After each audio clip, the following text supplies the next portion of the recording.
Hi friends, welcome to Kiran trends Telugu YouTube channel. ముందుగా ఈ వీడియోకి లైక్ చేయండి. అత్తారింటి ఆరళ్ల మధ్య నలిగిపోతున్న చిన్ని తన మేనమామ అండతో ఎలా ఎదిరించి నిలబడింది? చిన్ని కళ్లలో ఆనందం, అత్త కళ్లలో ఆగ్రహం. ఈరోజు ఎపిసోడ్లో అసలు కథ మొదలవుతుంది.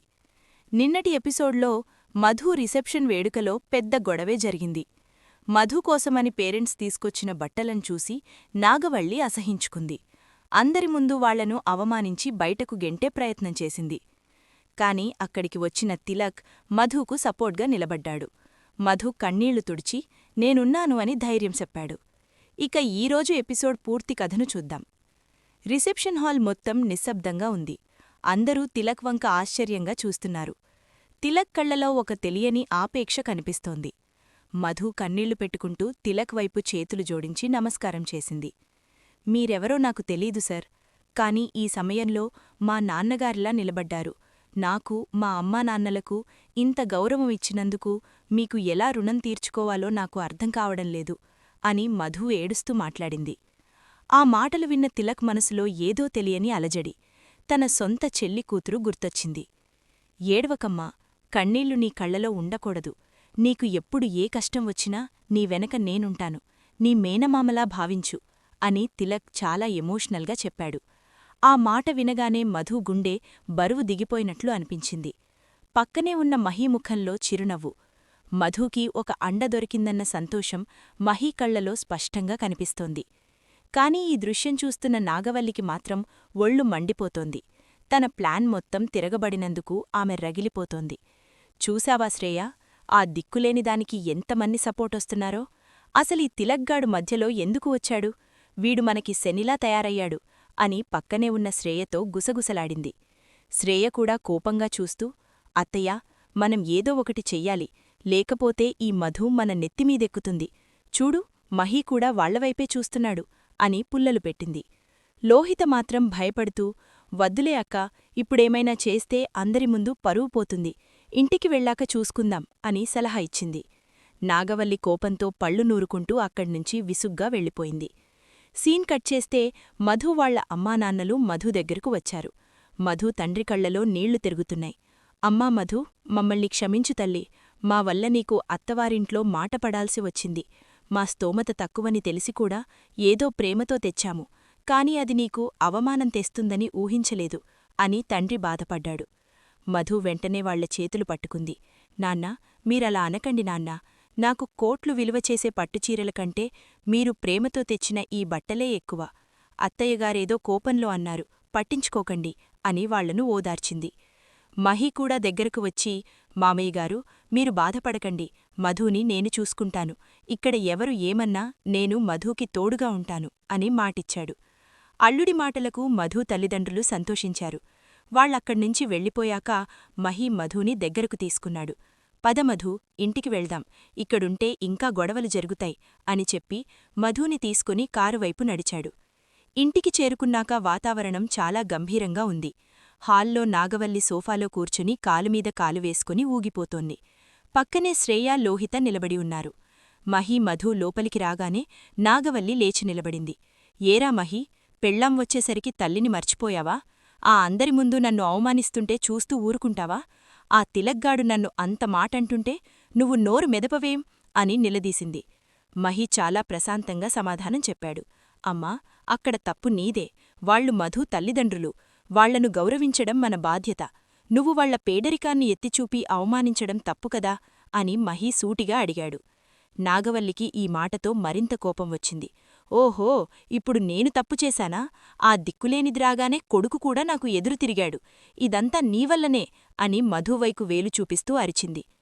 మధు భయంతో మహీ వెనక దాక్కుంది. అత్తయ్యా, నేను ఎవ్వర్నీ రెచ్చగొట్టలేదు.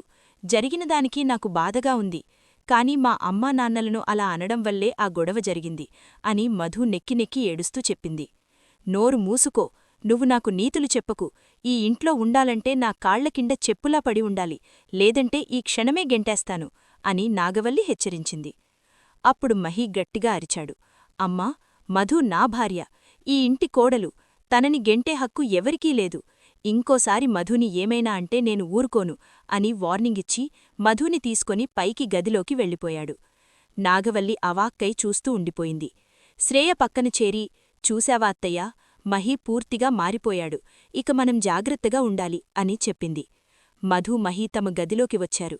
మధు ఇంకా ఏడుస్తూనే ఉంది. మహీ డోర్ వేసి మధు దగ్గరకు వచ్చాడు. మధు, ప్లీజ్ ఏడవకు, అమ్మ మాటలను పట్టించుకోకు, తను ఎప్పుడూ అంతే, కానీ నేనున్నాను కదా నీకు ఎవ్వరూ లేకపోయినా నేను నీ నీడలా ఉంటాను అని ఓదార్చాడు. మధు కన్నీళ్లు తుడుచుకుంటూ, నాకు భయంగా ఉంది మహీగారు, అత్తయ్యగారు నన్ను ఎప్పటికీ క్షమించరు, నేను ఈ ఇంట్లో ఉండగలనా అని అనుమానం వ్యక్తం చేసింది. మహీ నవ్వి, నువ్వు ఒంటరిగా లేవు మధు, ఈరోజు ఆ తిలక్గారు నీకు ఎలా సపోర్ట్ చేశారో చూశావు కదా, ఆయన కళ్లలో నీ పట్ల ఎంతో ప్రేమ కనిపించింది, బహుశా దేవుడు నీకో అన్నయ్యను పంపాడేమో అన్నాడు. అవును మహీగారు, ఆయన నన్ను అమ్మా అని పిలిచినప్పుడు నాకెందుకో మా సొంతవాళ్లలా అనిపించింది. ఆయన ఎవరో మాకు ఎందుకు సహాయం చేశారో తెలీదు కాని ఆయన రూపంలో నాకు కొండంత అండ దొరికింది అని సంతోషంగా చెప్పింది.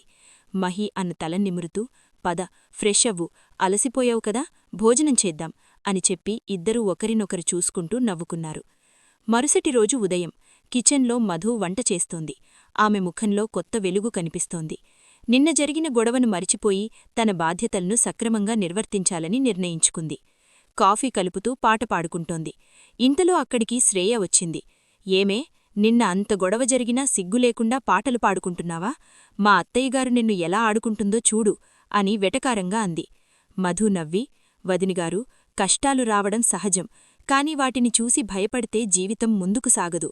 అయినా మీరు కాఫీ తాగుతారా అని ప్రేమగా అడిగింది. శ్రేయ చిరాకుగా మొహం పెట్టి, నీ చేతి కాఫీ తాగే కర్మ నాకు పట్టలేదు, అయినా నువ్వు ఎంతకాలం ఈ ఇంట్లో ఉంటావో చూస్తా అని విసుక్కుంటూ వెళ్ళిపోయింది. మధు ఏమీ అడకుండా తన పని తాను చేసుకుంటూ పోయింది. ఇంతలో పనిమనిషి వచ్చి, అమ్మగారు, బయట ఎవరో మీకోసం వచ్చారు అని చెప్పింది. మధు ఆశ్చర్యంగా, నాకోసమా, ఎవరు అని అడుగుతూ బయటకు వచ్చింది. హాల్లో సోఫాలో తిలక్ కూర్చుని ఉన్నాడు. ఆయనని చూడగానే నాగవల్లికి గుండెల్లో రైళ్లు పరిగెట్టాయి. ఏంటి నువ్విక్కడ, నిన్న చేసింది చాలదన్నట్లు మళ్లీ మా ఇంటికి వచ్చావా అని నాగవల్లి అరిచింది. తిలక్ ప్రశాంతంగా లేచి నిలబడ్డాడు. నేను నీకోసం రాలేదు రాజేశ్వరి, నా కూతురు మధుని చూడడానికి వచ్చాను అని గంభీరంగా చెప్పాడు. ఆ మాట వినగానే అందరూ షాక్ అయ్యారు. మెట్లమీదనుంచి దిగుతున్న మహీ కూడా ఆగిపోయాడు. మధు పరుగున వచ్చి, నమస్తే అండి, రండి కూర్చోండి అని మర్యాద చేసింది. తిలక్ చేతిలో ఉన్న స్వీట్ బాక్స్ను మధుకి ఇచ్చాడు. అమ్మా, నిన్న హడావిడిలో నీకు సరైన బహుమతి ఇవ్వలేకపోయాను, ఇదిగో నీకిష్టమని స్వీట్స్ తెచ్చాను అని ఆప్యాయంగా చెప్పాడు. మధ్యలో కల్పించుకొని నాగవల్లి, ఏయ్, ఎవర్నువ్వు, మా కోడలికి స్వీట్స్ తెవ్వడానికి నీకేం అధికారముంది, వరసలు కలుపుకుంటే సరిపోదు, బంధం ఉండాలి అని ఎగతాళి చేసింది. తిలక్ నవ్వి, బంధం ఉందో లేదో కాలమే నిర్ణయిస్తుంది రాజేశ్వరి, కాని మానవత్వం అనేది ఒకటుండుంది, అది నీకు లేకపోవచ్చు, కాని నాకుంది. అయినా నేను వచ్చింది మధుని మా ఇంటికి ఆహ్వానించడానికి. రేపు మా ఇంట్లో ఒక చిన్న పూజ ఉంది, మధు మహీ ఇద్దరూ రావాలి అని ఆహ్వానించాడు. నాగవల్లి వెంటనే, కుదరదు, వాళ్ళెక్కడికీ రారు, మా ఇంటి ఆచారాలు వేరు, పరాయివాళ్ల ఇళ్లకు మా కోడలు రాదు అని తేల్చి చెప్పింది. మధు నిస్సహాయంగా మహీవైపు చూసింది. మహీ ముందుకు వచ్చి, అమ్మా, వారు ప్రేమతో పిలుస్తున్నారు కదా, వెళితే తప్పే ఉంది అని అన్నాడు. మహీ, నా మాటే శాసనం, నువ్వు నోరు మూసుకో అని నాగవల్లి గట్టిగా అరిచింది. అప్పుడు తిలక్ సీరియస్గా, రాజేశ్వరి, నీ అహంకారం ఇంకా తగ్గలేదు, మధుని రాకుండా ఆపితే నువ్వు చాలా నష్టపోతావు. గుర్తుంచుకో, మధు ఒంటరిది కాదు, తన వెనక ఒక పెద్ద శక్తి ఉంది, అది బయటకు వస్తే నువ్వు తట్టుకోలేవు అని హెచ్చరించాడు. ఆ మాటలకు నాగవల్లి ముఖం పాలిపోయింది. ఆమెకు ఏదో గత స్మృతులు గుర్తొచ్చాయి. జైలు గోడలు, పాటపగలు ఆమె కళ్లముందు మెదిలాయి. తిలక్ మధు దగ్గరకు వచ్చి, అమ్మా, నీకు ఇష్టమైతే రా, ఎవ్వరి బలవంతం మీద రావద్దు, కాని నువ్వు వస్తావని నా నమ్మకం అని చెప్పి వెళ్ళిపోయాడు. తిలక్ వెళ్లగానే నాగవల్లి మధుమీద పడింది.